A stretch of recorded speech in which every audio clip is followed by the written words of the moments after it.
Comparison of the two programs in Python. 1. Data Processing Program and 2. Machine Learning Program, ML. Pradeep K. Suri. Author, researcher, and AIDNN architect. 1. First program. This program calculates the total marks and percentage for each candidate across all years. It doesn't involve any machine learning techniques. It's a straightforward data processing program that iterates through the provided data and computes the total marks and percentage for each candidate. The output consists of candidate names, years, total marks, and percentages. 2. Second program. This program applies machine learning techniques, specifically linear regression, to predict the marks of candidates based on their past performance. It separates the data into features, years, and labels, marks, splits the data into training and testing sets, trains a linear regression model on the training data, makes predictions on the testing data, and evaluates the model's performance using mean squared error. The output consists of the mean squared error, which quantifies the model's accuracy in predicting marks. In summary, the first program focuses on data processing, while the second program employs machine learning for predictive analysis. They serve different purposes and utilize different methodologies to achieve their objectives. The second program, which utilizes machine learning techniques, offers several advantages. 1. Predictive capability. The second program can predict future marks for candidates based on their past performance. This predictive capability can be valuable for making informed decisions, such as identifying candidates who may need additional support or recognizing high-performing candidates for potential opportunities. 2. Scalability. Machine learning models can often scale well with larger data sets. As the volume of data increases, the model can still efficiently analyze and make predictions, providing insights even with larger amounts of candidate data. 3. Generalization. The trained machine learning model can generalize patterns from the training data to make predictions on unseen data.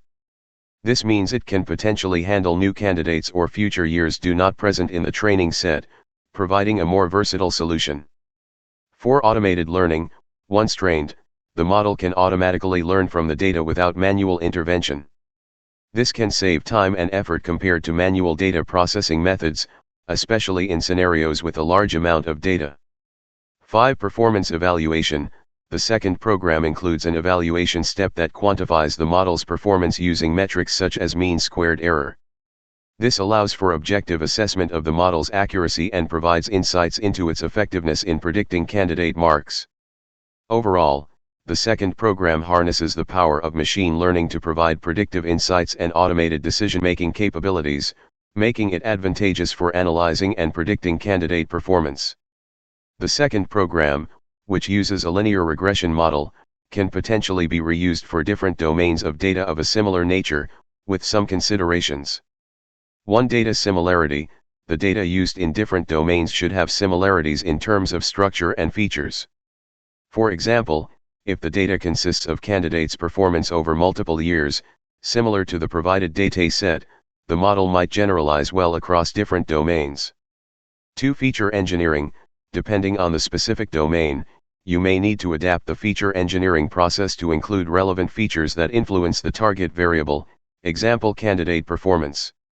This may involve domain-specific knowledge to identify relevant features. 3. Model evaluation. While the linear regression model can be a good starting point, it's essential to evaluate its performance on new datasets from different domains.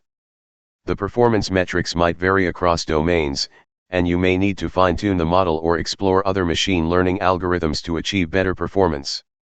4. Domain expertise. Understanding the nuances of each domain is crucial for effectively applying machine learning techniques. Domain experts can provide valuable insights into feature selection, model interpretation, and performance evaluation, which are essential for building robust and reliable AI models. 5. Transfer learning. If the domains are closely related, techniques like transfer learning may be applicable. Transfer learning involves leveraging knowledge from one domain to improve learning in another domain, potentially reducing the need for large amounts of domain-specific data.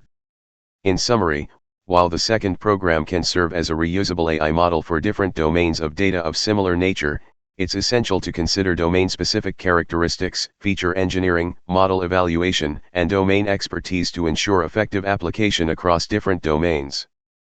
Absolutely. Your summary perfectly encapsulates the key considerations for reusing the second program across different domains of data with similar characteristics. It's crucial to acknowledge the nuances of each domain and adapt the model and its components accordingly to ensure its effectiveness and reliability.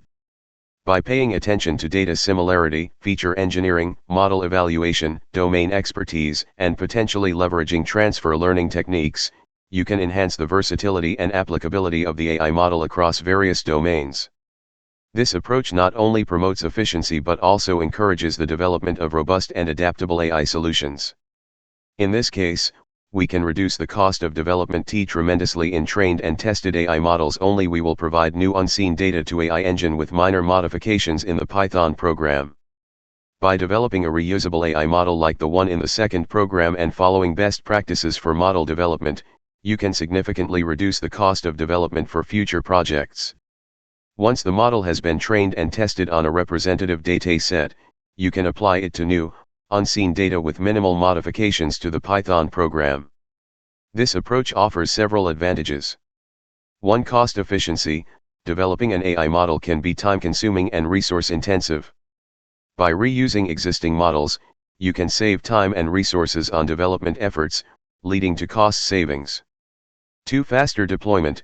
Since the model has already been trained and tested, deploying it to new projects becomes quicker and more straightforward.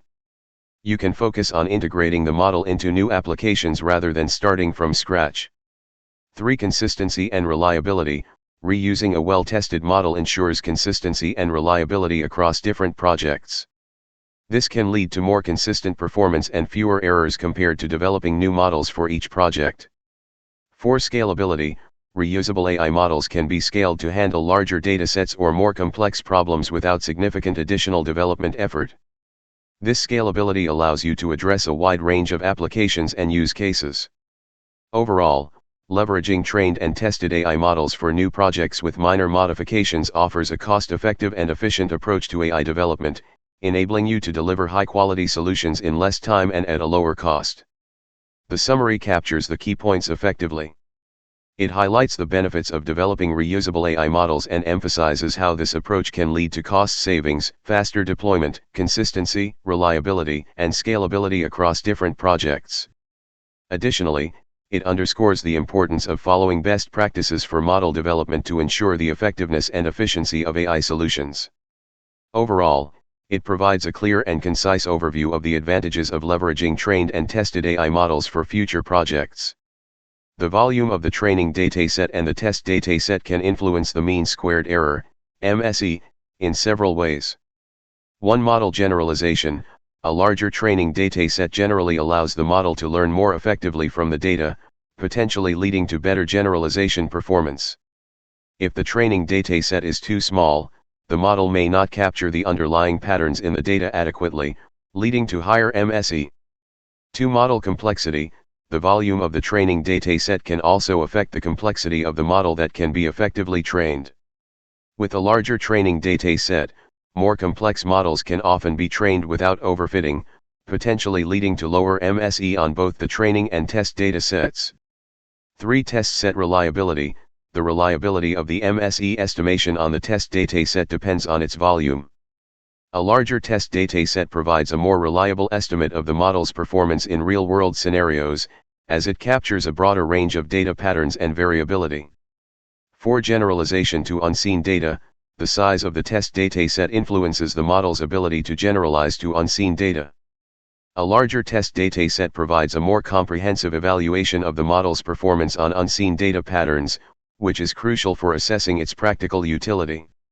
In summary, while the volume of the training and test datasets does not directly determine the ideal MSE, it significantly impacts the model's training, evaluation, and generalization capabilities. It's essential to strike a balance between the volume of data and model complexity to achieve the best possible performance in terms of MSE and generalization to unseen data. Thanks.